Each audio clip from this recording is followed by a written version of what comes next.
నచ్చితే నీకేమో. Please friends like and subscribe.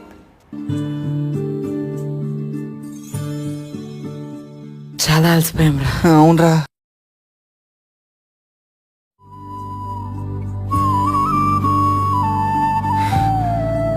అనియా వాటర్.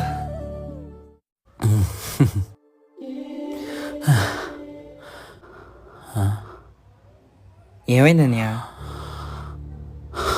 అనియా అనియా అనియా అనియా ఏమైంది అనియా? ఏమైంది అనియా అనియా ఏమైంది అనియా? అనియా రే రే రే, కంగారు పడుకు. ముందు అంబులెన్స్ కాల్ చేయి. సరేరా. హలో 108 చేశాను రా. నేను చెప్పినట్టు విను. చేతులు ఇలా పెట్టు. ఈ స్పాట్లో కనీసం నిమిషానికి 100 సార్లు ప్రెస్ చేస్తూ